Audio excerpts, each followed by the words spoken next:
hey, I get uncomfortable when like everyone's super happy. I just feel like there's will always be a part of me, and I feel like you can resonate with this too, that thinks I'm the bad guy. And I don't think you've ever thought about that. I know you're tearing up right now. No, I haven't. But you've never thought about it that way. I want to do everything now with all my loved ones and take all the risks I can so I can learn from it.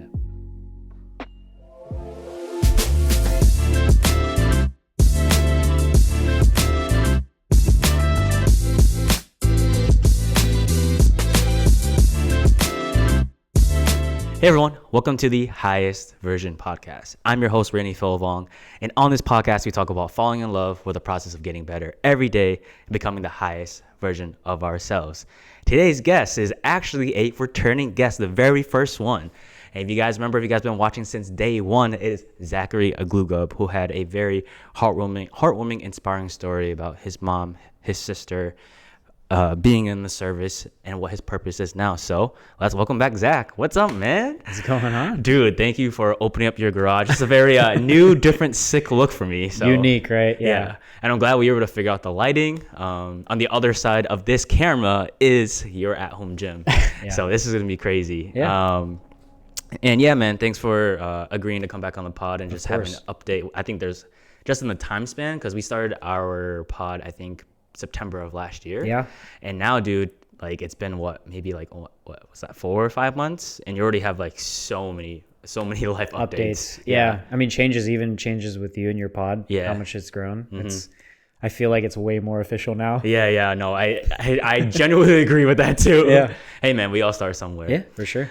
So before we get into our conversation, just want to do a featured Funko Pop of this episode. This is something new that I didn't get to do with you while you were there. So we have, of course, LeBron James. Okay, LeBron, of course. Because LeBron is one of your favorite players in the NBA. Come on. Yeah. And with the new trade that's happened, and this is probably going to come out maybe a month later. Yeah. With Luka being traded to the Lakers. Yeah. How do you feel about that? Oh, man. Excited, at least for the future. I think we've had our conversations about where franchises have gone, and I'm so jealous where the Celtics have like slowly built their way into a franchise, right? Where like LeBron, you're kind of rushed. Yeah. I mean, he's a legend. But yeah, I mean, I like where the Lakers are headed. We have the future post LeBron, and man, the team looks good. So, I mean, I'm excited for the playoffs. Yeah. I feel like a lot of Laker fans or LeBron fans are not ready for post LeBron. I feel like when they hear that, they're probably going to be like, what are you talking about? He's going to play forever. Yeah, it's kind of weird, right? Like post Kobe, you had the diehard Laker fans, and then a majority of like the fan group moved to the Warriors. Yeah. Right. And it's so like SoCal to NorCal, like California fans kind of like jump around. Right? Yeah. But then when we got LeBron, you just didn't get LeBron. You didn't just get Laker fans. You got LeBron fans that followed from Heat, from Cavs. Yeah. And like realistically, obviously, naturally as a Laker fan, you just trying to look at the pros, because I was never a big LeBron fan to begin with, and then came to our lap. So hey, he got us a ring, and he's great. So yeah. All right, so obviously, as we mentioned before, you have a whole new life purpose now in life. Man. So let's talk about that. You are expecting now with you and your wife, Kristen. Okay, so I guess to dive deep into it is. A lot of things happened in the past, 4 or 5 months, right? It starts off with, one, I lost my job.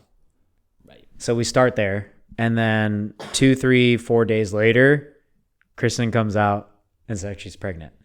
So it's like the life changes, and then kind of recouping from like a hard career bump, right? And then trying to rebuild yourself and recoup. And then I found a new job. It's like kind of life, like in general, like I get slapped in the face, like thinking I'm in my dream job, and then hit with blessings, right? You find out, and like it's a roller coaster of events, right? If you go back on my story, my mom had ataxia, my sister had ataxia, and Kristen and I have been together for almost 11 years now. And one thing that was kind of put on pause was having a kid.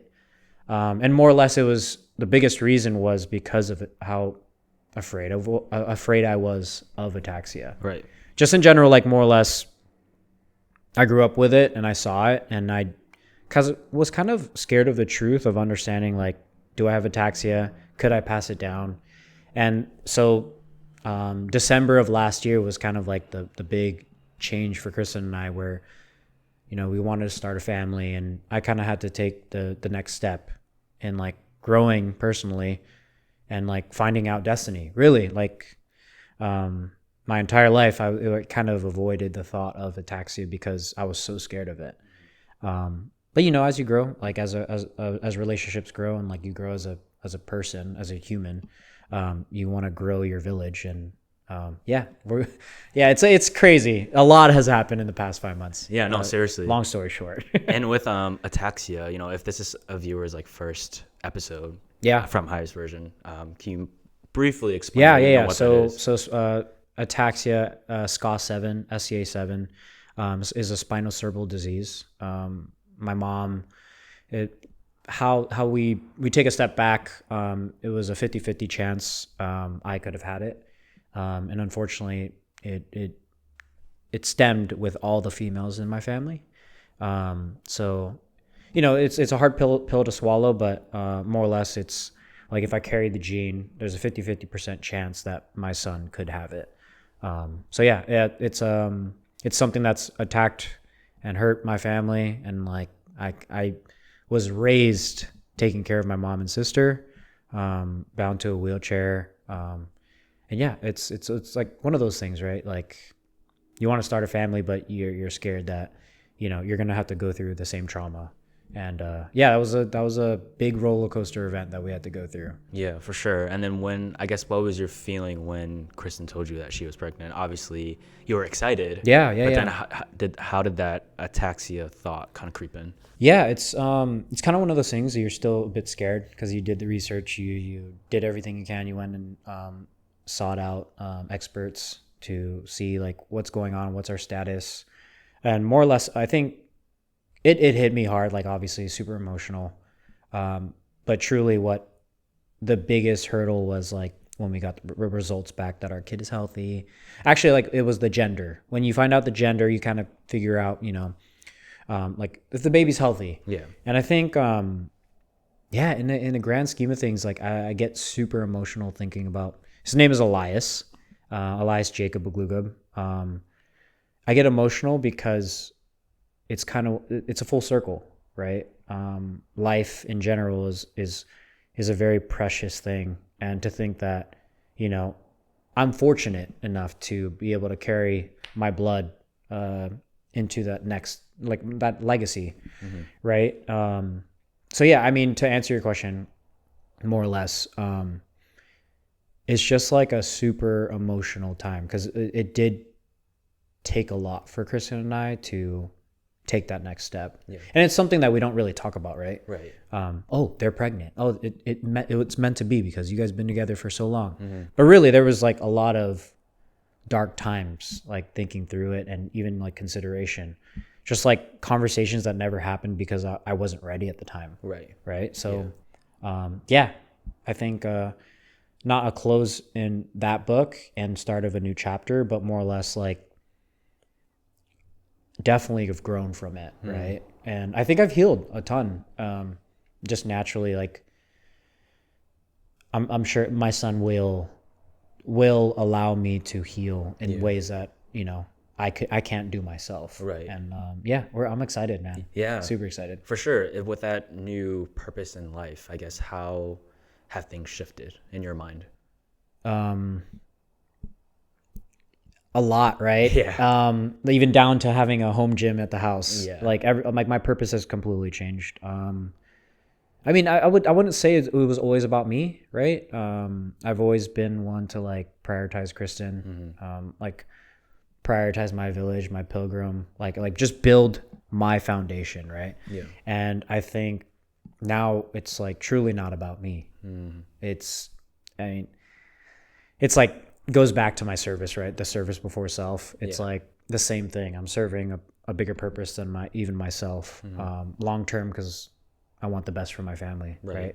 Yeah, and that's yeah, man. I feel like I'm still on the younger side, and I think maybe a few years away from starting a family, but I feel like when that you're expecting and having, something that you're, it's your son, it's your child, like it it shifts your mindset of like, okay, what can I do to set a good foundation, be a role model, like 100%. even when Elias is, is in the womb right now, like it's kind of crazy, like scientifically how much effect that you do on the outside, especially when Kristen's pregnant right now, and wondering how much that will actually affect Elias. Do you think about that sometimes? Like the overall effect of what we're doing now. Yeah. Oh yeah, for sure. I guess to go, like, as you were talking, I was like, no, I should definitely credit this.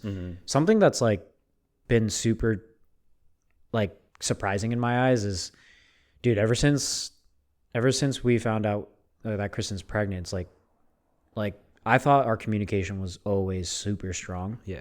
Man, I feel like in the first podcast, like we brought up like Kristen and I once a month. We were like from 11 to like 2:30 in the morning. We're talking just like about life goals, like just even finances, right? Like down to like the stuff we don't want to talk about. Right. Like how much is in our savings? What are we doing with our money? Uncomfortable but conversations. Like now it's like we're just so locked in as like a team that like it's not about like, hey, since you did this, like in this case, you did the dishes, you have to do that.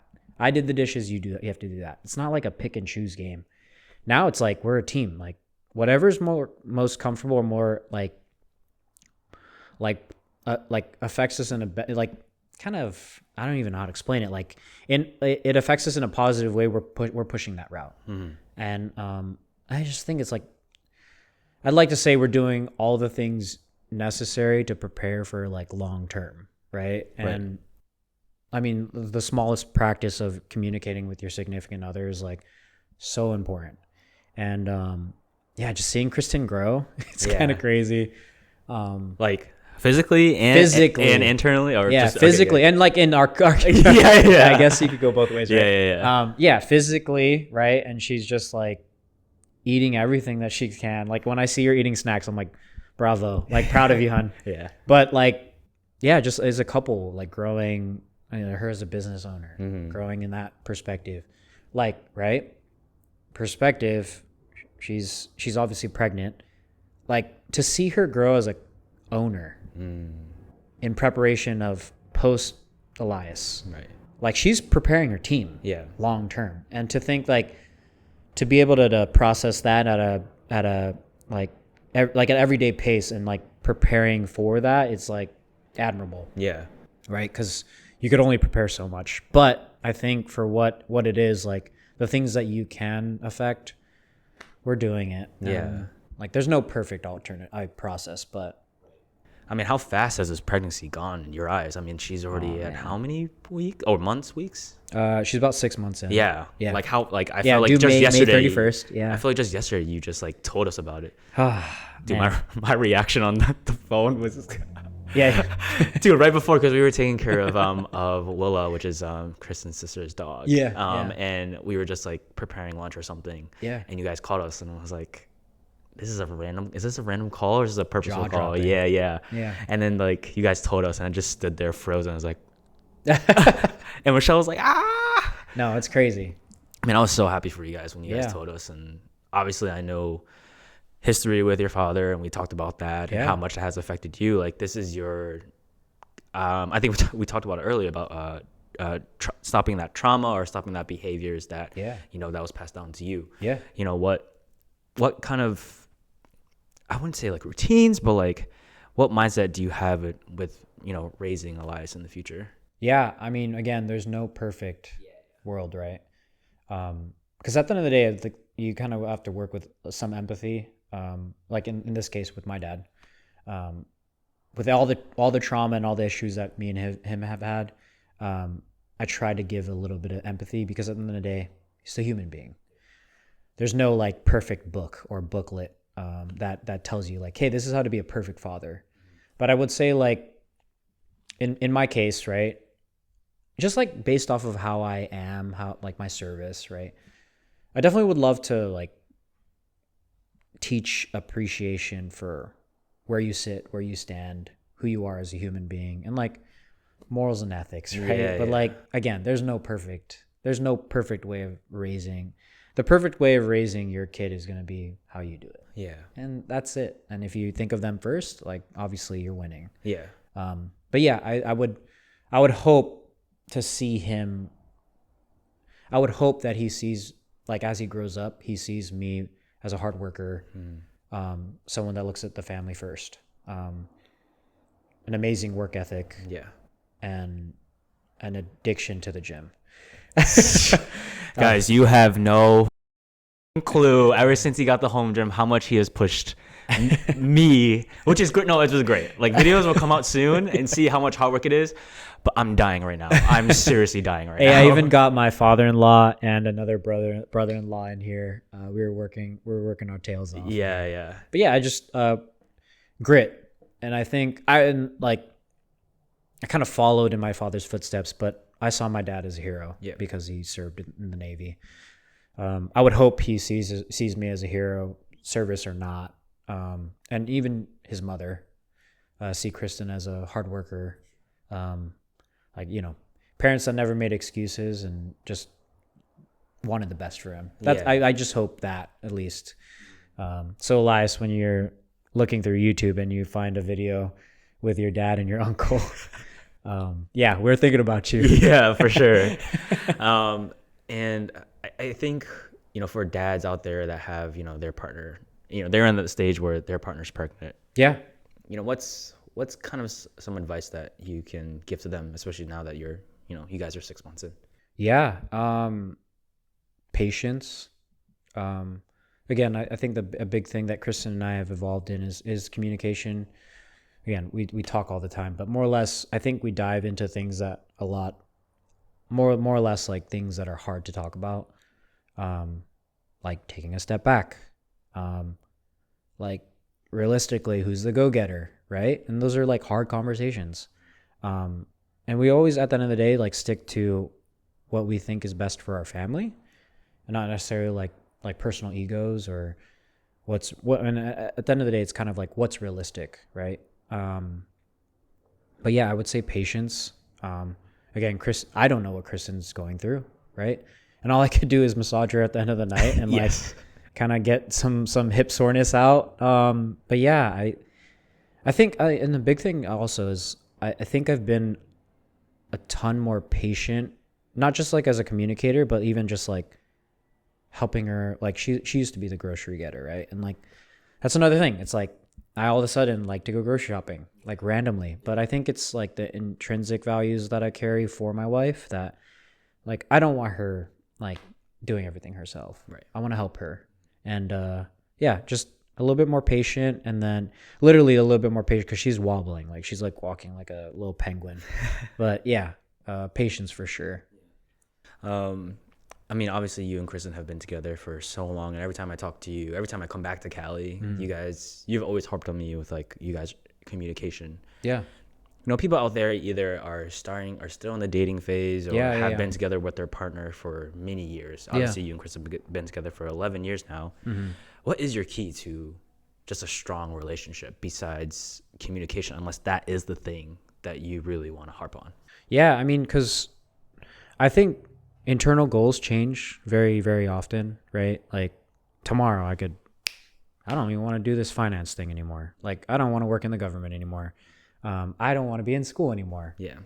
I think as things change, I'm not going to pick communication, but it is very, very important.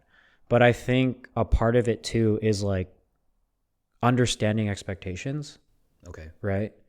I think putting too much expectations on something that's not really there isn't fair to your significant other. Can you give an example or elaborate on that? Like if I want to be an astronaut. Yeah. Kristen's not going to be like, you do that. Yeah. You have to be realistic, right? And in this case, I think as we're growing and figuring out what our quote unquote ideal is, right? In this case, right now, we're happy with this. We're in a new house. We're expanding the family, right? We still love Bo. Mm-hmm. He's still a part of that family, right? And in this case, I think more or less adjusting, right? A part of it is like taking away from the car parts. Yeah. And it's more or less like Saturdays are going to be walking to the park, building that every day or every week, pace or I don't even know how you say like tendencies, because we're changing. We're like slowly morphing into this new thing. But if you're not working together at it, how are you gonna work in tandem? Like step by step, you guys should be together, left, right, left, right. Like if one's not 100% committed to that, then you're slowing each other down. Right. But yeah, I don't know if that's like the best. Maybe if like something comes up and there's a better answer for you, I'll bring it up. But definitely, like, I think understanding expectations are very, very important. Yeah, man. I mean, I think after learning, after obviously talking with you and Kristen, I think just seeing you guys' relationship motivates me to look at my relationship with Rochelle as a team. 100%. And I mean, it always has been, but I feel like I've emphasized it more of like, okay, like what are we doing in our next steps? What are we doing together? And thinking about her more. And it's us as a partnership, I think has gone stronger just because I feel like my mindset has been like, okay, like what are we doing next? What can we do? And, you know, sometimes I get lost in the sauce, you know what I mean? I get lost in highest version. I get lost in my career. I get lost in a lot of things. And she understands that. Yeah, 100%. But I put the expectation of, hey, like, this is what I'm going for. And we've had difficult conversations about, like, where she's brought up, like, oh, like, you know, are you thinking about the next steps? Like, are you only just focused on highest version? Like, it's those uncomfortable conversations that we've had to have at night. And I had to be real with myself. I think that's such a big problem for me is being real with myself. And I've learned in this past year that, like, how important it is. And having conversations with myself. And I thought about that, like, in the shower of, like, dude, like, you have to have a lot of conversations with yourself because only you know what you want. Yeah. You know, what is the truth for you. You are the only one who knows how you're going to react. Yeah. In the toughest situation, Michelle might not know how you're going to react to certain things. Yeah. So, like, I think shower talks are super important. Like, coldest water, and you're like, what am I going to do? Yeah. Yeah, I think that's a great practice. And, like, I mean, I've seen you guys grow, even just within the podcast, within how you are as a man, and even in a relationship. I see a ton of growth between you guys. And it's a battle between yourself, man. I really think it is. It is truly a battle between yourself. And like we said, Chris Paul keeps stacking days. As long as you're kind of like aligning yourself as growth per day, like, there's no stopping it. Yeah, for sure. Yeah. Yeah, I that kind of conversation about expectations, I kind of wish I also had that conversation with Michelle at first too. I mean, we were young kids. You and Kristen started out as young kids too. Oh, yeah, 100%. Like, I feel like for those that are newly started dating or in a new relationship, like, you got to have that conversation about expectations, like where you're striving for, like expectation in terms of like, hey, this is where I'm going to be busy with work. I'm going to say sorry now if I'm mad or any stress or anything like that. Kind of like those little things so that, you know, nothing is out of the ordinary. Nothing is like, oh, where did this come from? This is like out of left field. You know what I mean? And I feel like for those that go through experience like, oh, this is out of left field, is because they didn't have a conversation about like, okay, these are my non-negotiables. This is what I like to do. Because if you have that conversation, you kind of understand that person a little bit more. Yeah. And in situations where things come up, you're like, okay, that's how I expect them to react. It's not going to happen every time. Yeah. But you communicate that. And a lot of people that ask me about like, oh, like, what is something that you wish you'd done earlier in a relationship? And that is it. Just have the conversation about expectations of who you are as a person. If you like to go out and party, you'd be like, hey, like, this is what I like to do. This is my type of lifestyle right now. Yeah, this is my type of lifestyle right now. So, you know, I'm not saying don't get mad, but like, you can't say I didn't tell you that I'm going to be going out every weekend. Yeah. And then, but if you're on the other side, like, hey, I like to be a homebody, then, you know, don't expect your partner to be like going to the party with you. Yeah. It's just like that type of conversation I wish I've had at a younger age in a relationship. We've obviously have had it later. Yeah. And that was a conversation that has like made us stronger. Yeah.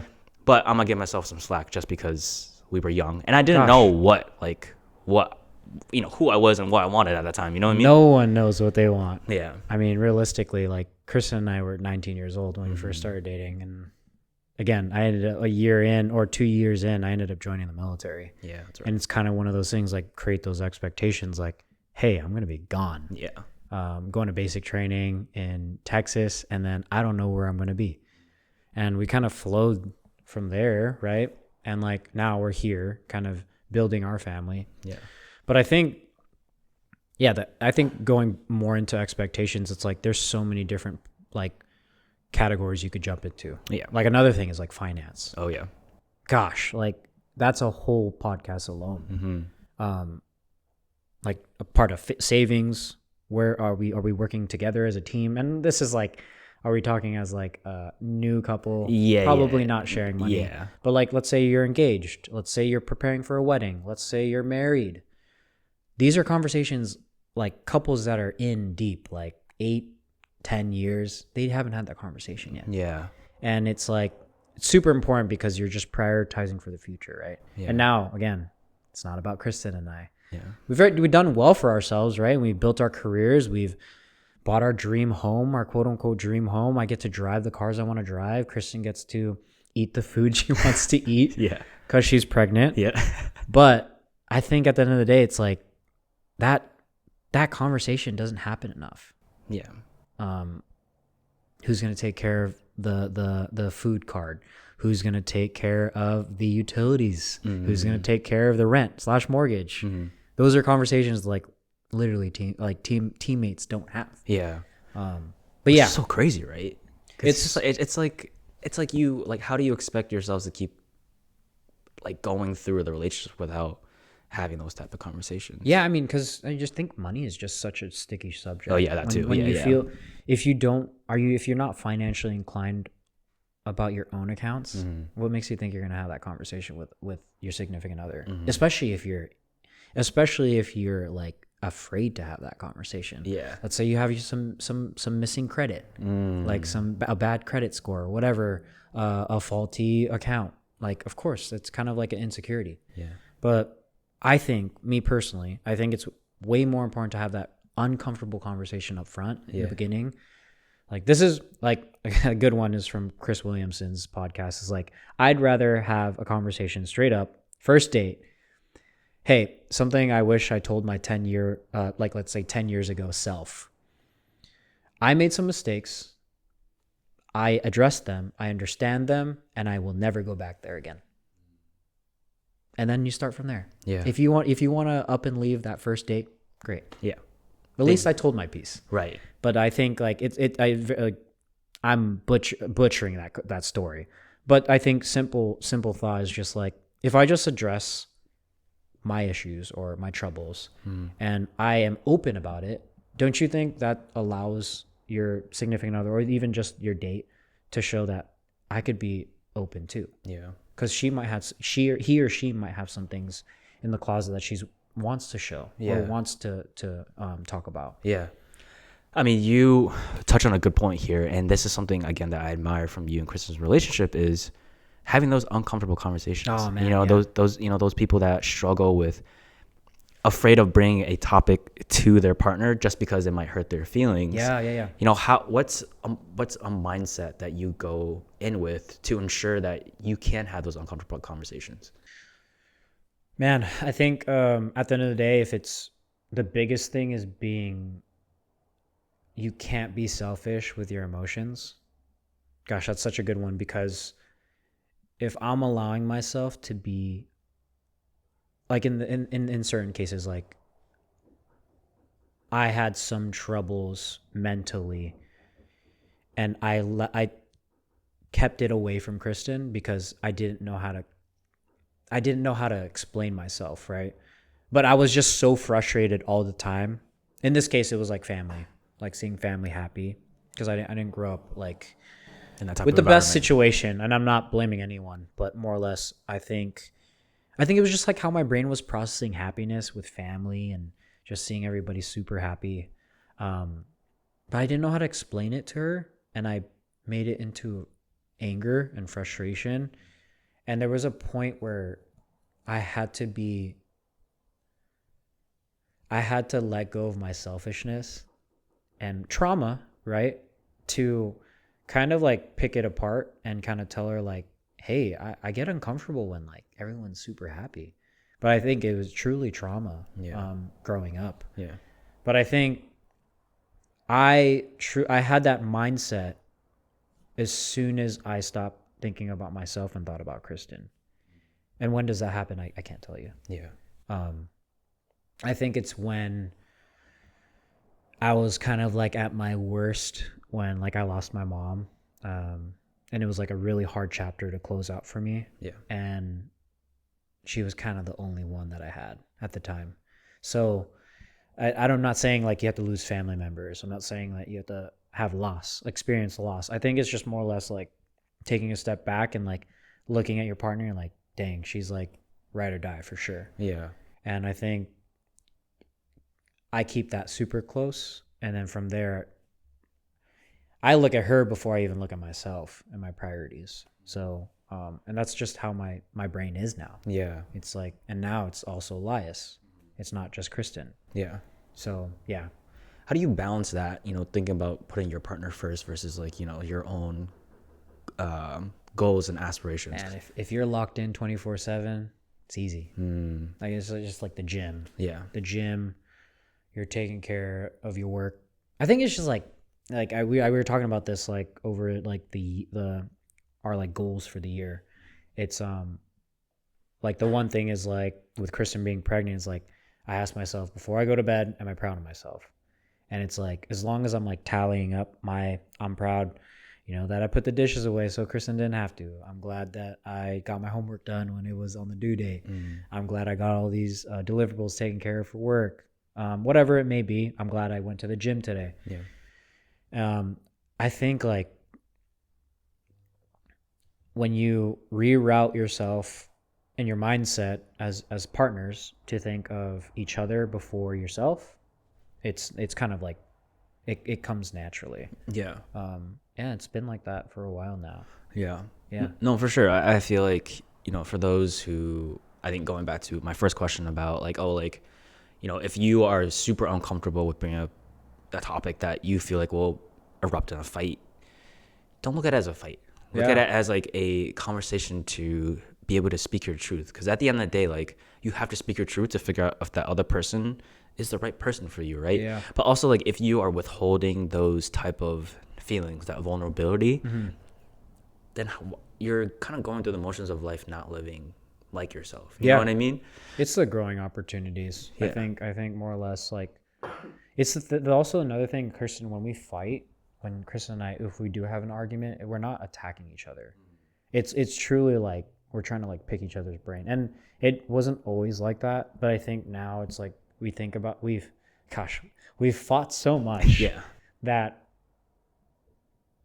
like, and in this case, we kind of respect each other enough not to attack each other and more or less like, okay, well, what did we do wrong there? Like, why weren't we on the same page when blah, blah, blah happened? And we kind of walk through it and we kind of talk through it. And again, communication's key, but more or less like perspective might change. Yeah. And it's a big one. And I think, I think aligning yourself 24/7, it sounds overwhelming, but like it's necessary. Yeah. Yeah. No, for sure. That balance between, that was a pass through thought. But the first thought I was going to say is like, I've never had the mentality of like, oh, I have to win this argument. Like that, it's just wasn't the type of person I am. As long as you both understand where each other is coming from, then I think you've won because you both won because again, you're a team. You're supposed to be winning together, not separate of like, oh, like I have a tally of 1-0. Definitely. That's not like, there's no such thing. From my perspective, there's no such thing. And that's also like a very unhealthy relationship because you're just being like, oh, like, well, I did this, so you can't do X, Y, and Z. That doesn't make really any sense. You know what I mean? And I know that was a very interesting conversation I've had with Michelle in the beginning of our relationship because it was like, oh, like, why are you so focused on one-upping? Like that's not the whole point. The whole point is for us to communicate and understand perspective, to either change our perspective or be like, okay, this is where they're coming from. Yeah. So I know how to react the next time. So we're gonna go, past relationship stuff and into obviously not obviously, but into your fitness journey, which I really want to dive into.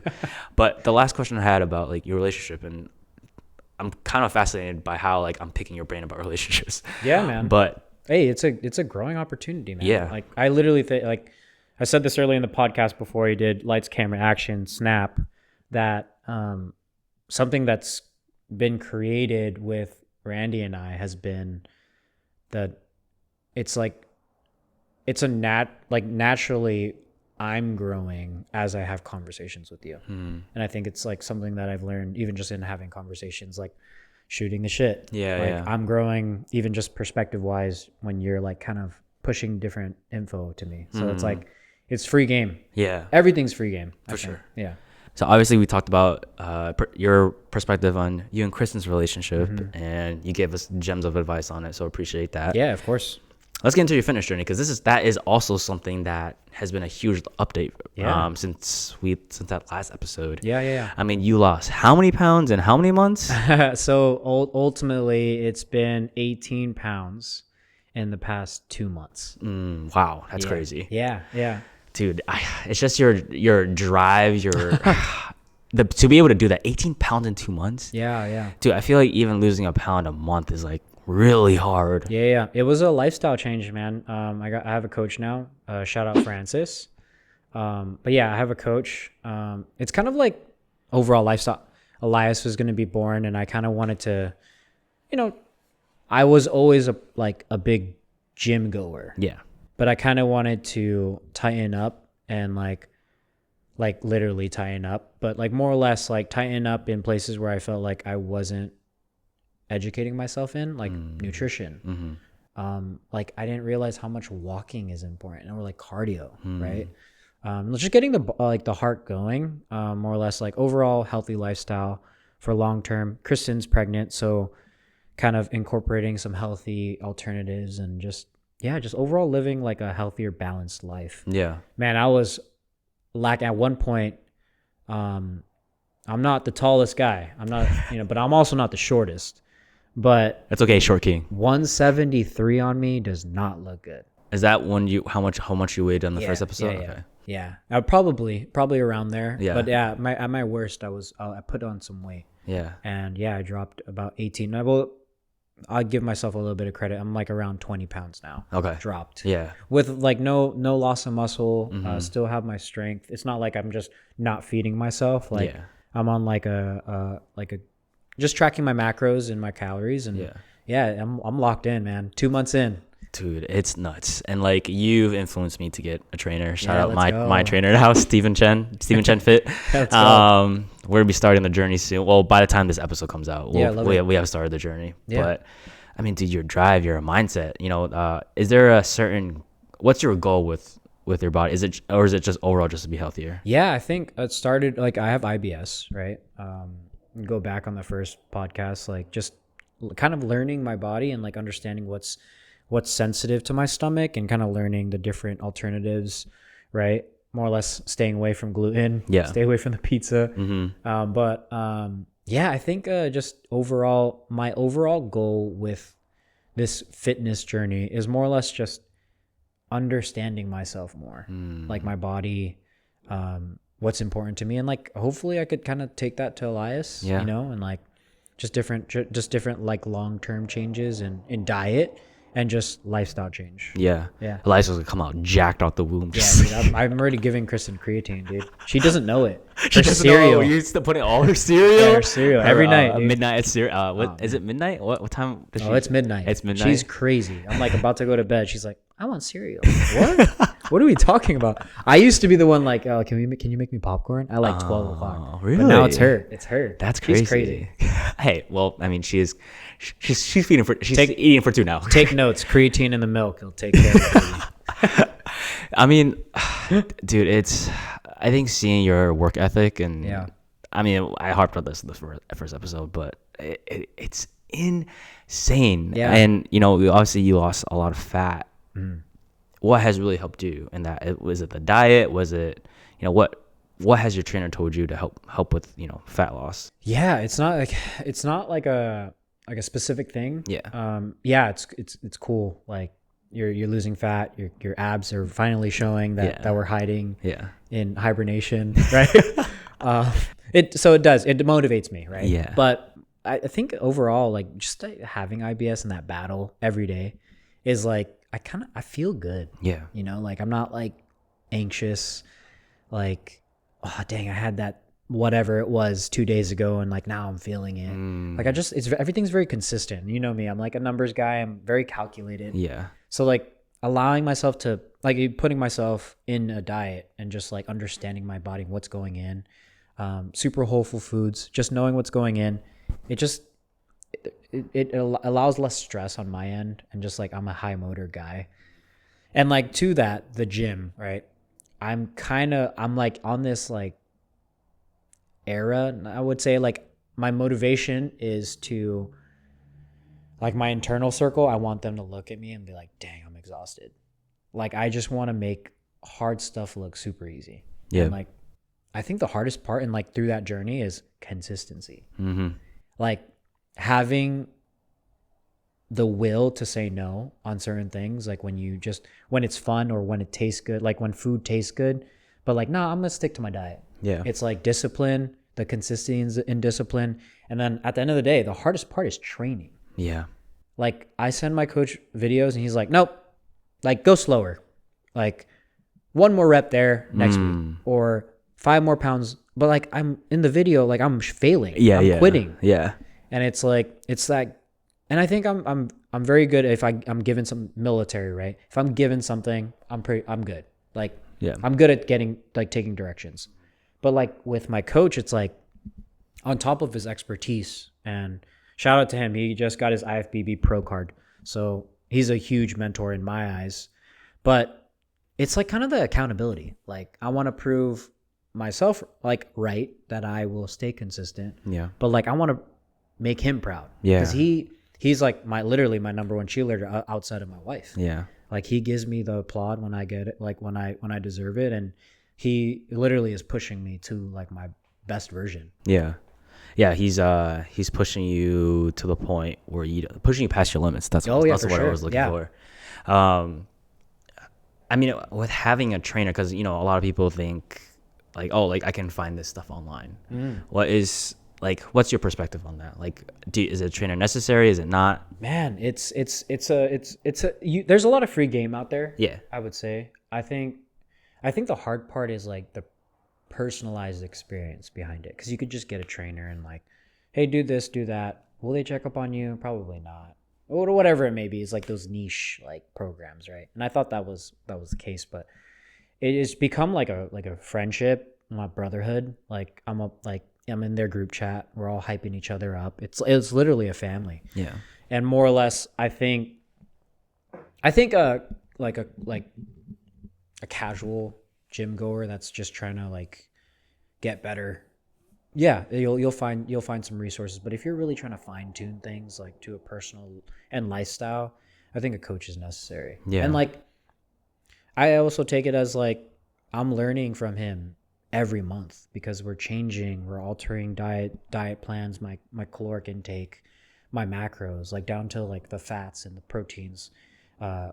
Why have fatty proteins at the end of the night? I'm like learning these different things, right? Yeah. That like you could probably learn on YouTube, but yeah, not always there. A lot of the times you got to pay for some game. Yeah. There's that relationship there that you just can't just by looking at YouTube videos. And honestly, when you look up stuff, sometimes you're just like, I don't have enough time for this. You don't know if it's real. Like, that's true too. It's like and like to each his own. Like I think like it's a gym bro thing, but like natty or not. Yeah. Are you natural or not? And it's like I know what I'm taking in, and it's like, and everybody's lifestyle is different, but I think more or less like genetics are an important thing to it too. Like you just might not have the genetics. And I think at the end of the day, like overall work, I think the biggest perk to having a trainer is like accountability, and two, like it's just there comes a point with a trainer where it's a different type of push where not saying they know what's best for you, but more or less they're going to push you to a different limit that you even know. Yeah, man. I mean, I think just in this, dude, right now I'm so tired. But that's because of how much you've pushed me just in this week. Yeah, and I'm not even a trainer, so like so to give a bit of backstory is Randy, you've been here for almost a week now. Yeah. And we've trained every single day, and we took one day off. Mm-hmm.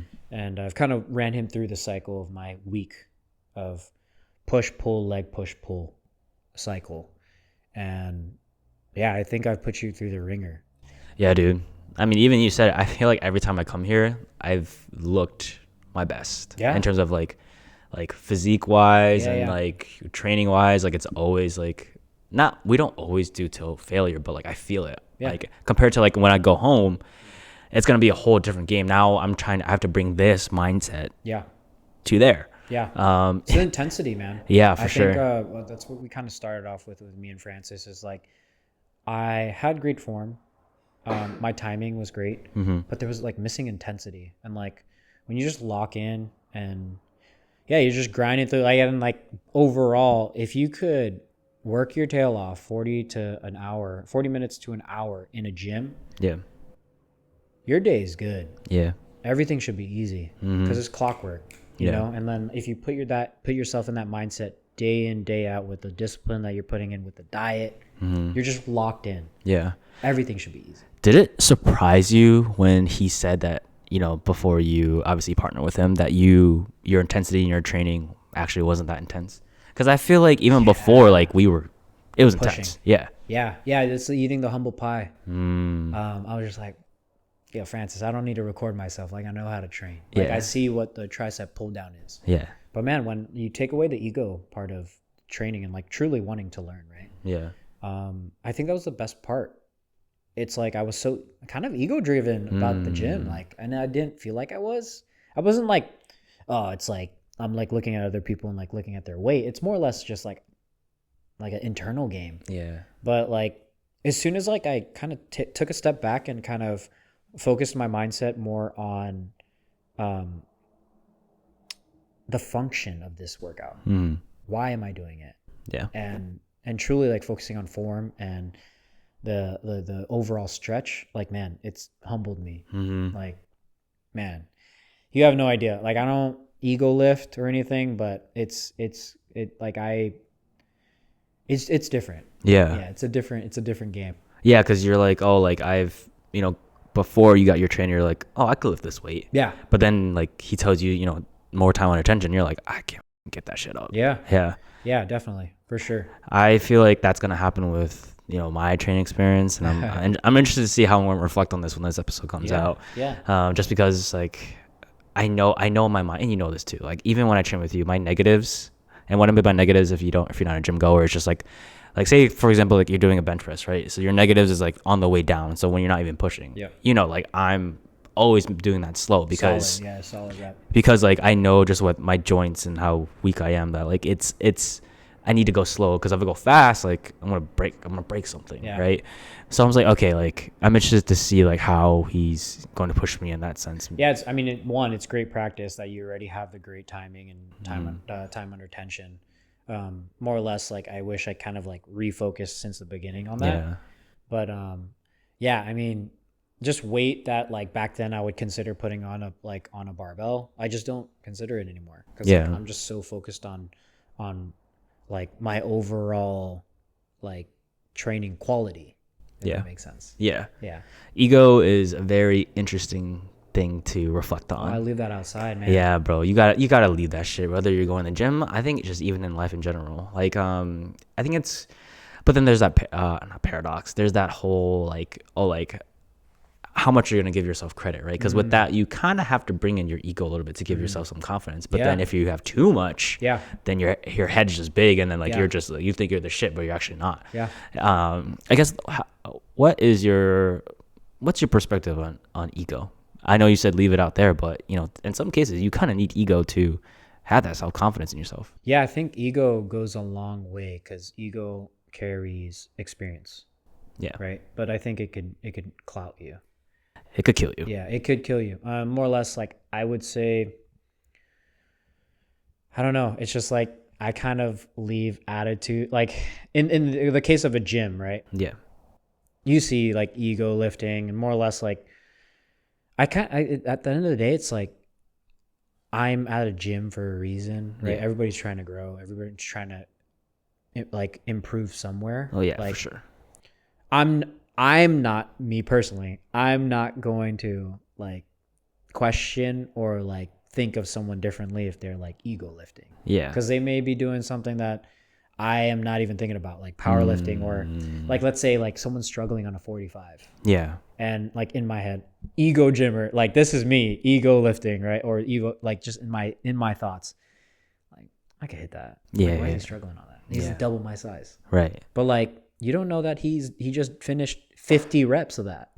So it's like, and I think that's just me, like just not thinking about anybody else. Yeah. But myself when I'm gymming, like it's just I have a goal in mind, and I want to take care of my goal. I could care less what everybody else is thinking, as long as we're all kind of respecting each other within the area of the gym. It's all free game. And you see me, I dab up everybody at the gym. Yeah. Like, what's going on? Hey, trying to be like you. Yeah. And you try to build that. You try to build that environment. Yeah. No, that's something I respect a lot, and I feel like for people who go to the gym and kind of have that scare.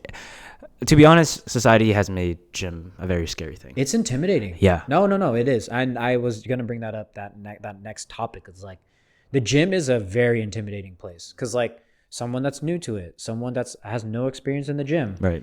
when they're doing that orientation, walking you through the gym, like everybody's like looking at you, or like more or less like, what do you do with this? Yeah. People are judging you. Like, oh, is someone judging me? Yeah, it's a real thing. Yeah.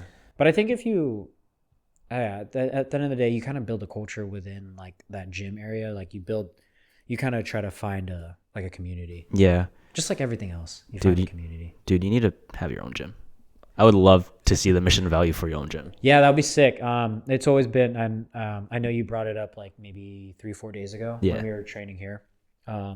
Gosh, I would love to. And like it's always been like an aspiration of mine, because I feel like I'd bring a different attitude in the gym, and I'd just be there, like that kind of veteran, like it's like a deployment vibe, like location, very like gritty, steel plates. Yeah.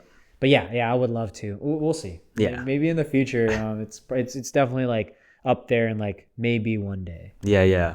No, that I'm just so curious about the culture, because if I knew that like you were the owner of one, I'd probably be like, yeah, I gotta. That makes sense. I gotta show up like today. Yeah. Like every time I walk in to Zach's gym, like I gotta show up. Yeah. Or else like what am I here? You know? I'd hope if that ever it came down to it, I'd be questioning everybody's intensity, like, why are you working out so?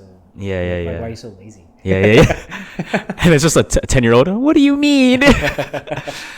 This sense of self, as we were talking about it, it's very interesting, especially when it comes to, I don't know, when I think about my sense of self growing up, it's been, I just feel like will always be a part of me, and I feel you can resonate with this too, that thinks I'm the bad guy. Like there will always be this part of myself deep down that thinks I'm the bad guy. And that's just because of experience that I've had with myself. Yeah. In high school, growing up, even playing like, ball, right? Yeah. I just had a very low self-confidence of myself. And when I have that sense of confidence, like in those videos that you took of me working out, I was like, oh shit, like this is great. Like I should be happy about this, but I don't. My initial reaction is to not be happy about it. Yeah. And that's something obviously I need to dive deeper in, but I think it really is just because I always had to be humble, and I can never give myself praise for, even if I do. I've talked to a lot of guests, and not a lot of guests. I talked to my friends who are like, yeah, bro, like you're physically attractive. Like what's your body count? Yeah. And I'm like, guys, it's not as high as you think it is. But other than that matter, it's just like a lot of people felt like I oozed confidence. But it didn't. In your eyes, in my eyes, no. Like and it's so interesting to me because I think a lot of it comes from dance. I was gonna bring that up. When people see me dance, they're like, "Oh shit!" Yeah, I was just gonna bring that up. Mad swag, but when you talk to me in a very vulnerable state, like we are now, I really don't have that much of self confidence. So I think. For me, all to say that is like a sense of self is like there's different perceptions, right? Your perception of me is way different than the perception that I have of myself. You give yourself. Yeah. And it's just like, I feel like that's something that's always going to be there. Like only you know your true identity and who you are and stuff that. And in a way, I'm super glad not super glad, but I'm kind of glad that I didn't grow up being like, oh, I'm the shit. Yeah. Because it humbled me. It made me work harder. It made me try to prove something to myself. Versus if I was like coming out like, yeah, like I'm shit, like, you know, all that stuff. Like I feel like I would be not taking things. I would not be appreciative of certain things, you know. And I want to dive in something, because just you bringing this up, I want to kind of pick your brain. So more or less, you know, like we'll take a step back. I'm sure back in the day when you first started dancing, you're looking at the mirror like, dude, I can't dance. Yeah. Confidence is low. I'm just gonna say it here. When we go to weddings, and we've gone to a couple. I'm not dancing, bro. I'm looking for Randy. I'm like, yo, where's Randy at? I need this guy so we could hit the Dougie together.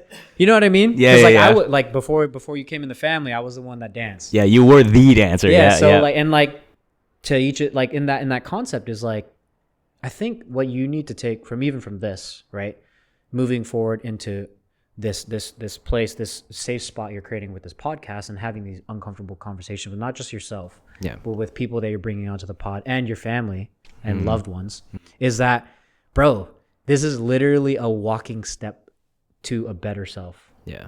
Like dancing, that's one, right? Having these really uncomfortable conversations. What did you do? Yeah. You made a podcast. True. Bruh. The gym. And I'm sure I'm the same way. You have that body dysphoria. Like, dude, I am too small. But in someone else's eye, dude, I want to look like you. Yeah. You're attacking the gym every single day.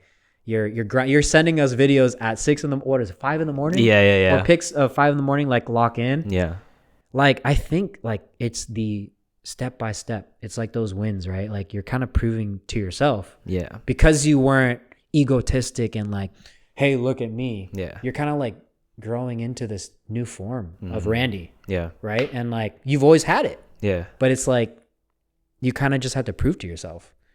Yeah. And I don't think you've ever thought about that. I know you're tearing up right now. No, I haven't. But you've never thought about it that way. No. Bro, dance, there was a point where you were so uncomfortable dancing, you only dance by yourself.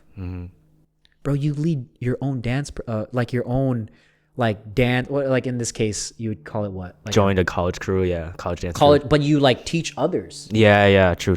Like, bro, there's nothing that screams more confidence than you actually teaching others, right? Yeah. And then now this podcast, you're allowing others to learn how to talk about their internal battles, bro. Yeah. Again, that doesn't ever come out. Yeah. In a real conversation. That's what I'm saying. Like me and your conversations, even driving to the gym or picking up pops, it's literally a everyday podcast. Yeah. So like, don't change that. Yeah. You know? And like, dude, honestly, keep your mindset that way. Because it'll only have you like wanting more, like wanting to learn faster, or building this perfectly fine-tuned engine in your own perfect way. Yeah. Yeah. Yeah, no, for sure. And that's crazy that came out. Yeah, it did. That's crazy, bro. That's a wild one, bro. It's just like those steps that you identify. It's just the things that I push down so much. Yeah, like I don't know why. When I first met you, yeah, I didn't look at you as an unconfident guy. Really? So when like everything started coming out, like, and I gave you your flowers that first podcast, so like it truly allowed me to like, bro, I'm not the only one going through something. Yeah. Because like I would keep it internal. I would never push it out to family. Kristen knew. Yeah. My battles. Yeah. Right. But like it never allowed me to have a conversation with you, because I had to stay hard. I had to keep that rock mentality. Like, no, nothing's going to bother me. Yeah. But like, it's okay to like be vulnerable a bit. And like, especially with people that you love, man. Yeah. Like just because you're talking about things, just because you're a bit sensitive doesn't mean that you're not strong. Yeah. 100%. The fact that you're even expressing your feelings and talking about it shows you're strong. Yeah. And it's that's such a perspective that's so underrated. No, it's not talked enough. Yeah, no. Yeah, for sure. And especially from a guy's standpoint too, it's like, oh, I gotta be, if I'm hard and all that stuff, then like girls will like me more. Bro, get the fuck out of my circle. Get the fuck out of my circle. Like, I don't want to hear that shit, because if you're not willing to talk about your feelings and your vulnerability, then you're not strong enough. Yeah. And I'm saying that super aggressively only because like you're holding yourself back. Therefore, I look at that not as I'm being very aggressive now because of how passionate I am about this. But the fact that you're holding your feelings and how you feel, but you're not speaking your truth. You're not talking about what is going on in your life, what's being truthful, just like truth in itself. And like, how can you push down so many things that are making you feel like shit, or making you feel like, or bringing others down? Exactly. But I'll kind of counter that, right? Maybe they're not ready. Yeah, that's a good point. And in this case, right, we'll kind of dive, like, this is a kind of a different subject, but more or less, when I wasn't ready to talk about ataxia, I just pushed it off, man. Like, I'm not ready for that. Yeah. And it's like kind of like in every stage in life, there's like a chapter where you're like, oh, it's time to talk about this. Yeah. And like, realistically, like, sometimes it's like I'm not ready, but a majority of the time it's like I don't want to talk about this. And it's like, but I'm like looking for an alternative. Yeah. And that's where I think this podcast like helps a ton. Yeah. Where it's like those people that truly do need, how do I have a conversation with my fiance about finances? Or how do I talk emotions a bit more with myself? It's like, some people aren't ready yet. Yeah. You know what I mean? Yeah. And it's kind of like there's stages in life where you'll grow as individuals. And like a lot of the times, like, gosh, me in motivational conversations. Right? Yeah.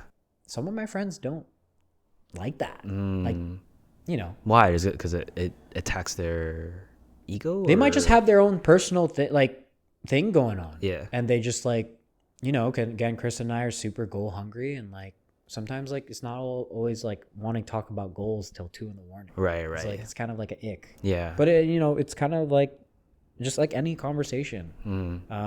If you're not fully aligned with your own emotions, then how do you expect to have a conversation about it? Yeah, true. That's a good, like, really. Like, if you don't really know what's wrong with you, how can you be handing out? Yeah. You know what I mean? Yeah. Or just like asking for help.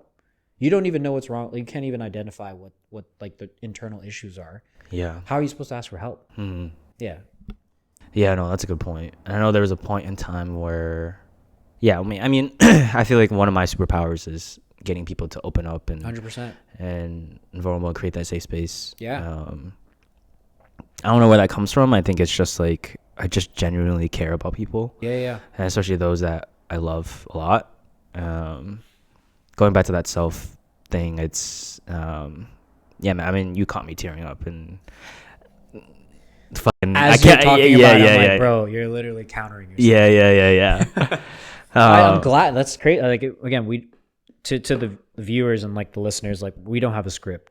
With this literally, I have no plan. Like, this is off the rip right now. Yeah, we kind of just wanted to keep it pure because, again, I think our conversations are just so pure. Yeah. If it's about training, if it's about like being a man, if it's about being a good boyfriend, girlfriend, husband, fiance, whatever it may be, like, it's just super pure. And I'm glad we did it this way. Yeah. Obviously, it's crazy. Yeah. It's crazy. That's like naturally it just comes out. Yeah, no, but that kind of shows like just like the bond that we've had. For sure. And super grateful that it's the reason why like people come into our lives, right? Like, 100%. It's super crazy. And even like on the other side, like how we help each other. Like, I know I've helped you, and like conversations about your dad, and then even the other day we talked about like how like, dude, like, you don't celebrate your wins. Like, we gotta change that. Yeah. That was a big one, and I've definitely taken that. Because like, so you get pushed down, but like you literally said, like, look behind you, like, you have all these accolades, like the military, all your achievements, and like one letdown shouldn't push all that away. Yeah. And I'm taking that with me, especially even the wins with like Elias. Like, oh yeah, for sure. Yeah, the whole thing. Yeah. You pick me apart, and usually I'm the one picking apart my guests. But that's like really like in Sam, you take the camera away, that's like literally our conversations. Yeah, no, if seriously. It's not you to me, it's me to you. Yeah. It's kind of like working with each other. Yeah, seriously. No, that's it, guys. That's literally how our conversation. It's super organic in that sense. And even like FaceTime calls with you. Like, yeah, that's true. Like, I'll gaslight a bit where sometimes I just need like perspective, and I value your perspective, and so even if it's like a good thing, I'm like, yo, what do you think about this? And you usually give me free game. Yeah. If it's not like, if we're not talking about NBA and like, yo, should I pick up this guy? Yeah, who do I pick up? Oh my God. All my players are injured. It's usually about like life growing. Yeah. Like growing within yourself. For sure. I feel like in our conversations, like I really do. When you ask me that kind of stuff, I get my perspective. I really try to like challenge you, and I think that's why I said like, oh, like, you know, when was the last time you like celebrated something yourself and like actually felt good about it versus like, oh, like I should be doing more. You know? Get, I mean, I'll defend myself, but I'll tell you it's not the right thing. Yeah. I think I get so like tied in on everything that's going on in life. Right? Oh yeah. It's like work. There's such a big responsibility. A husband, big responsibility. Homeowner, big responsibility. Dog owner, big responsibility. Yeah. It's just like you get tied up on life, but like you don't take a step back and like kind of take those wins. Yeah. Back then it used to be like in the military, let's say a good example is like you get an achievement, you're like, dang, that's sick. And like you're applauding yourself with your team, with your squadron, with all the people in the military, like your military family. But like here it's just like cool. Yeah. It's like sometimes it's like you get this applaud, you get this promotion. Like in this case, I got a promotion, and then you're sitting in it. You're like, dang, I kind of feel alone. Yeah. But like, yeah, I think it's an important practice where you like take a step back, give yourself like applaud yourself because you worked hard. Yeah. You're working your tail off. And how did you get there? I think just asking like those 5 whys, like, why did they give me that promotion? Like, did I deserve it? Like all those things like roll in your head, but I'm definitely working on that. Yeah, man, you gotta be your biggest cheerleader, because that if you don't, then like, yes, I know you have other friends and you know obviously your partner to cheer you on, but to be honest with you, sometimes that shit don't hit. No. Sometimes it really doesn't. It doesn't, bro. And like people are like, oh, like, well, people are saying so many like nice stuff for you. It's like, okay, cool, but you know that feeling lasts maybe a second, right? Because it's the internal, again, back to self. It's the internal self being like, nah, bro, you don't deserve that. Yeah. I think a good practice too is like this internal battle with the gym too. It's kind of like rerouted. Overall, the true like lesson of giving yourself like a pat on the back. Yeah. It's like, bro, like this stuff's hard. Training's hard. Yeah. And like when you get that, when you have a goal and you achieve it, you're like, bro, I deserve an applaud because I'm working my tail off. I'm being consistent. And yeah, I think overall it's kind of like answered to that as well. For sure. And yeah, I think another purpose too is like, not that I don't applaud her, but I think I've made it a goal for me this year to applaud my wife with everything she does. Where did that mindset shift come from? Man, because like she doesn't get enough. It's true. So if I'm not giving it to myself enough, like, and I work hard because she works hard. If there's a workhorse within this family, don't look at me first. Look at Kristen. She sets an example for me to work hard. Yeah. And I'm gonna set that straight now. Like, she's a hard worker. Like, man, I'll give her kudos. I love Bo, and Bo loves me more. Than Kristen. But man, Kristen, like she's the one getting up, feeding him in the morning. Like we have our routine structure. Yeah. But man, she's a grinder. I will tell you, like at some point she'll pick up her laptop, even though we're all hanging out together. She'll just real quick. Not saying she's a workaholic. Yeah. It's just more or less like, I think also too is like it's hers. Mark Design Co. is hers. It's her baby. Yeah. And it's like you take pride in that. Like I'm sure you feel the same way. Only like having this, right? Yeah. You want quality. You want the best of yourself in there. Yeah. And you want to reflect that to others. And I applaud that because like I again ended up in like, you know, finance, like doing my thing, and like it gets the job done. But nothing is more scary than putting a risk on yourself, and it ended up working out. Yeah. I mean, taking risk. Yeah. Shit, I don't that's do. A huge one, man. Dude, that's a shit I don't do at all. Like, I always played it safe. You say that. Okay, let me think about this. All right. Let me think about this. To attack you again. I'm a shark right up. Because say it again. Say it again. Say it with your chest. Yeah, for real. But because I know it took. Okay, well, accounting is very useful in life, and that's the career path that I'm in. And I'm happy that I chose that path. Great. Let it pay the bills. It's safe though. Let it pay the bills, man. That's true. That's true. That's true. You and I'll kind of say this in the concept of it because Kristen's lucky to be doing something of her passion, right? But there's a point where it's like you got to do the hard work to keep the lights on, and that extra 2-3 hours you have should be in this stuff. Yeah. Right. Yeah. Because like at the end of the day, like something's got to pay the bills first. That's true. But when you truly have the work ethic, the rest will be taken care of because this is fun to you. This gives you fulfillment, and it like a lot of people don't got that, you know. Yeah, man. I mean, before I left my former job, I'm gonna leave the company name out because I still have respect for them, and I'm really grateful for the experiences that I've had there. Yeah. But one of the reasons why I left because I was like, I don't feel fulfilled, and I feel like I was making rich people richer. Not to say if that's what you want to do, that's fine. But for me, fulfillment wise, that didn't do anything for me. Yeah. Felt robotic. Yes, exactly. Yeah. And I was working my ass off, but for what? For what? Like, yes, I'm getting more experience. Yes, I've gained a hard work ethic, but like I've always had that. Yeah. And I'm being able to bring that to my new job, which is great. But I just didn't feel fulfilled. I was like, what am I doing? Yeah. And highest version allows me to like be a man of service. Yeah. To other people and mental health issues that they're going through, or hey, like I want to grow in this way, but I don't know how. Cool, let me bring on a guest to give you some different perspective on it. Yeah. And that's what I want. It's just like, again, what's crazy is that you guys always hear me say, all right, as always, let's fall in love with the process of getting better every day. That's something from Michelle.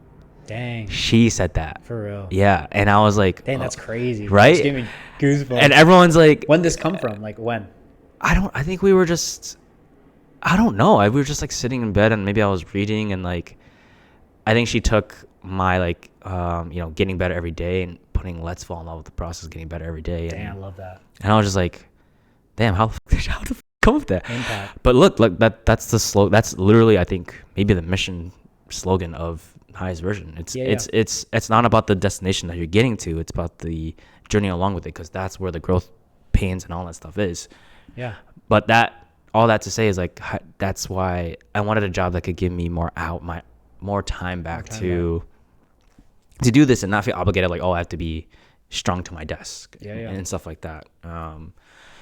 But yeah, no, highest version has done a lot for me in just even like the past 4 or 5 months, even launching the podcast, content creation, all that stuff. It really brings the creativity out of me. And as much as my brain and ego is so focused on like, oh, like everyone should comment their thoughts about like, oh, like I resonate with your content and all that stuff, I need to stop focusing on that and just be like, if I get one comment about it, that should be fulfilled. But I know in my heart that my friends and, people around my loved ones know that the content is resonating, and that's something that they can, they feel, like they truly feel. And, I just got to roll with that and be happy with it. Yeah. I even want to like kind of to go on, like to put on top of that is like, I think something that you should value here, in this case, maybe just me and your relationship, is that like at the end of the day, your vulnerability of just this entire process of you building the highest version has allowed me to have a safe place now. It's not a comment, bro. That ain't a comment. That's not a like. That's not a subscribe. That's not a follow button. I have an avenue to talk about something that I can't talk about with Kristen, that I can't bring up to my pops, and I could feel safe. That's a place you're already moving mountains, bro. Yeah. So like, and like when I say that, like, don't focus on the likes, don't focus on the views. It's just as long as you're attacking those impacts, like in everyday life for one person, 2, 3, 4, when they need you, bro, like that's enough. Yeah. Like, and I think long term, what I think the coolest thing about you having so many different people, walks of life, is that you're going to learn so much. Yeah, for sure. It's crazy because like you're going to be able to take one thing from a different podcast and kind of align it with like experience that you're going through now, or even back to assisting someone else, and like you'll be able to bring that podcast up and like how that one person dealt with like trauma or whatever it may be. Yeah. And yeah, I mean, I think it's just even overall, I think it's just such an amazing platform on your end because you could pick and choose how it's going to change your mindset. Yeah. No, for sure. Always in the good way. Yeah. Right. Always in a good way. And like it's like you can look at my past guests, like not everyone has the same story. Like there's something I'm able to choose from each and every person. Yes, I'm for grateful sure. for Yeah, it. yeah, yeah, And for sure. it's been super awesome to learn about, you know, people's stories and what I can able to take from it. Yeah. And learn more about these individuals that are actually around my life too. Yeah, and like realistically, like kind of being able to digest people's trauma at a high volume, because like, dude, like you're pushing these videos out, but more or less, like, I think it's important to like have empathy, and it's like we talked about it in the beginning half of this pod. Like, no one has empathy. Yeah. Like, and you're running with that. That's the start of this pod. Is like trying to figure out and pick and choose, like, how am I gonna react to these different situations? But more or less, like, you're literally creating this stack of information for people to just run through if they need it. For sure. Yeah. There's actually a topic that I want to touch base on you with, and I feel like young professionals have gone through this too, or even maybe you know, at some point in somebody's career. Yeah. You mentioned first thing that you got laid off. Yeah. That's a big one I wanted to talk about too. How was that experience? How was the comeback? Like, what? Talk us through it. Yeah. So, I mean, I guess I'll push it to the beginning half, right?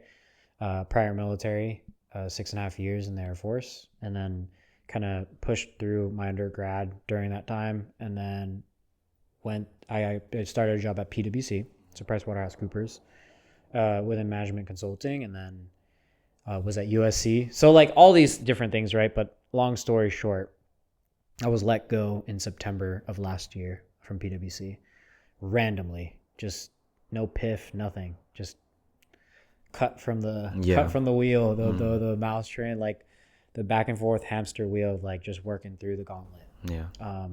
Didn't see it coming. Yeah, it was tough. It's like, boom, like you're just shot like in the back. Like I thought I was gonna be here for a while. Yeah. And you know, we just got a new house, so it's like you kind of go into defense mode, right? But again, luckily back to finances, Chris and I have always prepared for the worst case scenario, and luckily we got past it. But man, I'll tell you, like when I lost my job, man, I was like a lot of self-reflection. Could I have done anything better? Yeah, and like you always think like, yeah, I could have been a little bit more productive. I could have, whatever it may be. Always. And I think it was a good time for me to, one, take a step back, give myself a little bit of like some time to like cope, because like it was tough. It was really hard. Yeah. But even just like to kind of see what I wanted to do long term. And I've kind of retracted back to government, right? So I'm government consultant now and data manager. So kind of helping this company kind of ground level. Yeah. And it's great. Loving it so far. And I feel wanted there. And like, I think a big part of it too was like, at first I didn't know my worth, because just finished my master's program in this great job, and like just kind of going with the flow. Yeah. The military, I knew what I wanted. Like I literally knew what I wanted, but now it's like I kind of could confidently say that like I know what I want. And yeah, I'm like at a better place. And like self-worth, knowing what you are worth. Yeah. I think that was the biggest part, because like I could have just taken any job. Right. But like I took a step back and like fixed my resume up, you know, updated my LinkedIn, and kind of took it back down to ground level. Like, Zach, what do you want? Obviously, this is like where we're at to be comfortable, right? And go find that. And I found it. I think I found my like dream scenario. So I kind of had to take a step back, right, and look at it at a values perspective, right? Where Kristen and I are at a point right now where we're about to have a kid. Like realistically, like can't just pick a job, like random job. Right. So I have to look at industry, culture, and overall like the big why. Like PwC was like, dang, I'm corporate. Yeah. Like nothing screams more corporate than Big Four. Yeah. And like I kind of wanted to go back into defense, aerospace and defense, and like I'm happy there. Mm-hmm. I have a sense of like pride there. Obviously prior Air Force. So like I'm back at home. Yeah. And I love the mission. I love what I'm doing. And yeah, I there's a huge sense of value. I feel like I didn't have that at my old job. Yeah. I was working with great clients, Mm-hmm. like tech and telecommunications companies, big like top firm. But like I just didn't have a purpose there. Yeah. I just felt like I was just another robot doing robot things. Yeah.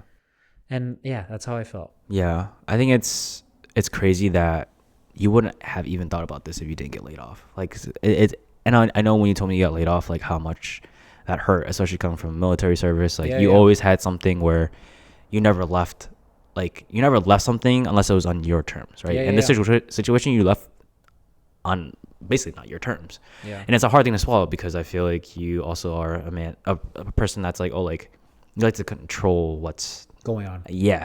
Definitely like a risk. Yeah. I avoid risk. Yeah. 100%. And then really like to go, like dive in it more is like I couldn't just like pout all day. Yeah. Like I'm a provider. Like Kristen and I like have to get shit done. Yeah. So like I had to think about us. I had to think about Elias at the time. You didn't know. Yeah. At that time, you didn't. Yeah. Okay, so I got laid off, and like maybe 3 days later, I found out Kristen was pregnant. Mm-hmm. So it's like, dude, like defense mode like turned into offense. Yeah. Dude, I have to put this back in my hands. Like, take some time to cope, but like, dude, I gotta lock back in. Like, I gotta focus. Mm-hmm. And like, I'm happy, dude. I'm happy. Yeah. Feel valued. Yeah, I'm a part of a company that I love the efforts and what we're doing with the military, and yeah, I'm super excited to grow within the company. Yeah, man. Everything happens for a reason. 100%.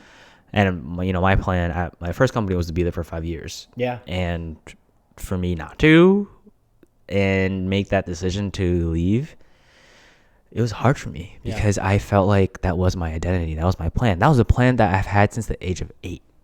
But yeah, isn't that crazy? It's like those ideals change so fast. Yeah. Yeah. Yeah. Things can change on a daily basis. You don't even know. But like I'm glad that you feel valued, and I feel like that's what we want as human beings. I can agree with you. I had some type of similarity where I felt like just a number. Yeah. And my new company, I feel super valued. Yeah. And that feeling of being laid off, and then I know you dove into it. For maybe someone that's listening that also got laid off, what's the best advice you can give to them? It's a dark place. Man, that's something that kept me going, and I think this is just how my motor works, is that like I did not stop applying. And like, again, once I found out the target I was looking for, like as far as like what industry, literally what industry are you trying to go into? If you're trying to stay within the industry, are you trying to do a complete flip? I think once you find that target audience, revamp that resume, whatever, cover letter to that industry, and then do not stop applying. Yeah. Because once you stop, like you will sit in it. Mm-hmm. And it took a while. It was like a month and a half, almost 2 months. But I was taking interviews. But yeah, I think, man, and don't let the biggest one, I guess, is like don't let being let go take away everything, all your confidence. I didn't let it. Like, you lost something. Yeah. And it's really like a proving point for myself. It's not even like ego. It's just like, I'm going to work 10 times harder to just prove to myself that like they made a mistake. Yeah, for sure. Yeah. And I'm thinking it's happening now. Mm-hmm.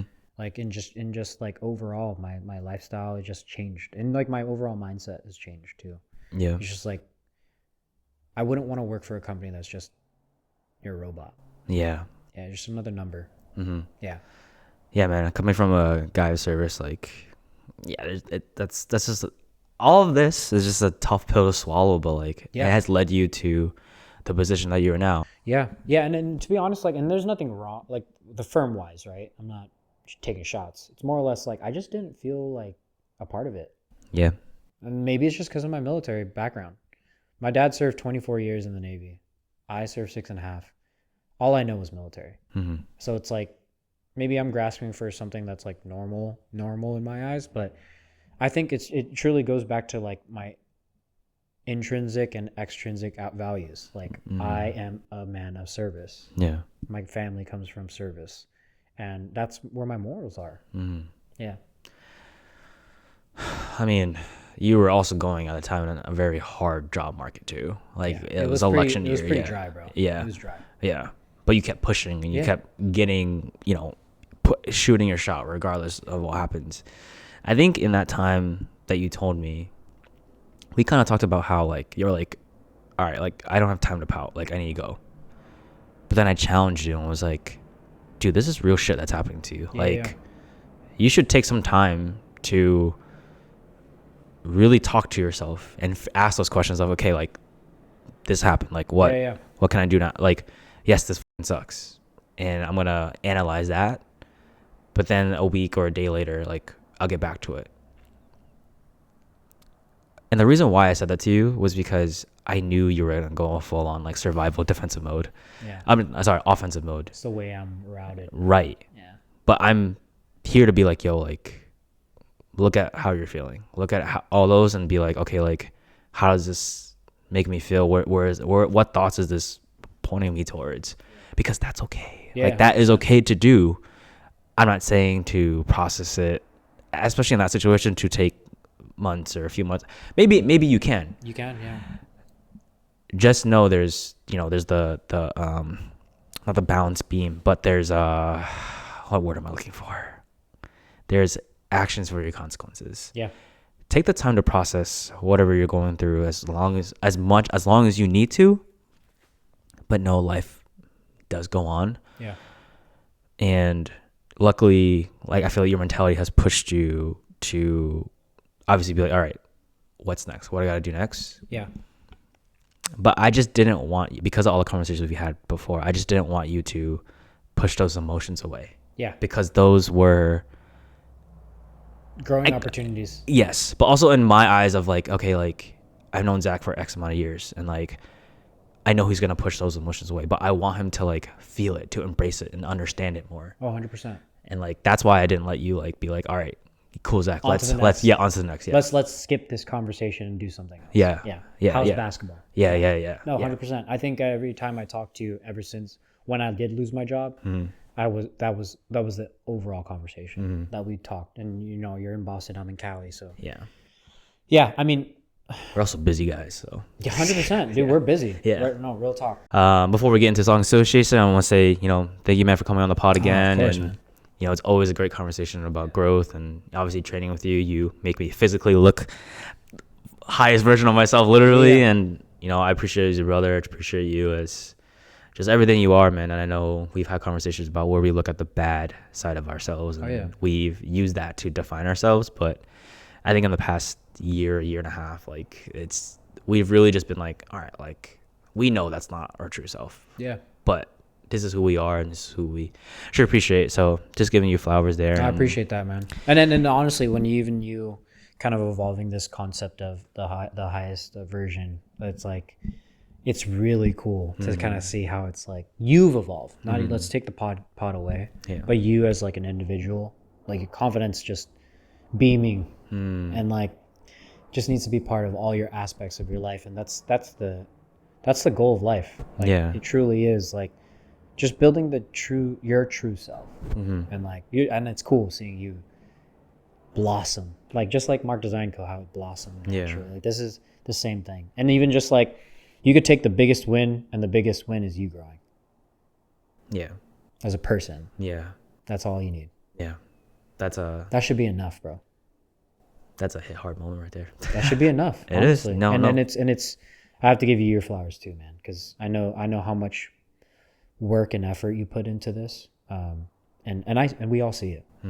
Yeah. The Weston place, people see it, man. Thank you. See it. We're proud of you, bro. We're proud of you. Thank you. Yeah. All right, man. Let's get into song association. So this is something that we didn't play on our first episode. What is this? So basically, I give you a word, you give me a song lyric or title. Oh shoot, I'm not good at this. Everyone says it, but a song. So it doesn't have to be just title. It could be like it could be too. like yeah. Because we're not restricted. I'm not restrict ourselves to that. You got to give me some time to think. But yeah. I'm gonna give you. Dude, this is tough. I'm gonna give you fun. The word fun. Like FUN. Dude. Gosh, this might just me and my immature Yeah. brain. Yeah. I was thinking like SpongeBob. Yo, me too. Is this why? Yeah, he's like, F is for friends who do stuff together. U is for you and me. Yeah, dude, like that's crazy. Is this a part of like? No. Okay. So what in the back end, like before my mindset, like before I pick a song, Yeah. what's the push out for it? What do you Like what do you mean? what's the purpose of me picking the song? Like to be immature, to be It's just a fun thing because I think Fun. we talked about like music and stuff. So now you give me a word. Like it doesn't have to be fun. It could be like anything. okay. So I give you a word. Yeah. And I'll think of like a song title, lyrics, stuff like that. Okay, but so I thought I said SpongeBob out of all of them. That's tough. Okay, you want me to give you a different No, word? no, that's the next one. I think it's just super funny That's that a we tough both thought one. of SpongeBob fun. Okay. I got a good one. Okay. In the midst of you starting your gym, grind. Grind. Yeah, grind. Like grinding or the pause. Not like, but like hard work or like grind. You know? Oh, dude, I can't. The only person This is hard. Dude, the first that comes, grind on me. That's sick. Grind. Oh, I think it's a Nipsey Hussle. Okay. Grinding all my life. Grinding all Oh, my yeah. life. Yeah. That's a I good forgot. Is that what it's Gotta called though? sacrifice. Yeah. All right, let's get into the big three question. So my first question to you is, if you could sit down with a younger version of yourself, Yeah. what would you say to younger Zach? Man, okay, this is a good one. I'd say, man, take risk. That's a good one. Kristen, like, it's our thing. It's like, getting biscuits. Risk it for the biscuit, bro. Like, I think, like, if you risk it and you fail, you learn from it. But, sure. like, at least you tried. Yeah. Like, I always, like, you see those like, motivational videos of, like, I'm 50 years old and, like, I didn't get to do this. Like, I don't want to have that excuse. Mm-hmm. I want to do everything now with all my loved ones and take all the risks I can so I can learn from it. Yeah. Yeah. For sure. My second question to you is, now, what does becoming the highest version of yourself? What does becoming the highest version of yourself mean to you? Yeah. And how are you doing that today? Yeah, I think I think it's something that's, I don't know if it's like come naturally or maybe after the pod or when you started this, but like more or less just I've kind of implemented, are you proud of what you do or what you did today? You know, like I said, like before I go to bed, are you proud of what you did today? And it's like kind of like in line with the highest version of yourself is more or less just like, are you giving yourself the small wins that you deserve? In taking like all the things that you've done, your achievements or whatever it may be. Like, are you processing everything that you did today?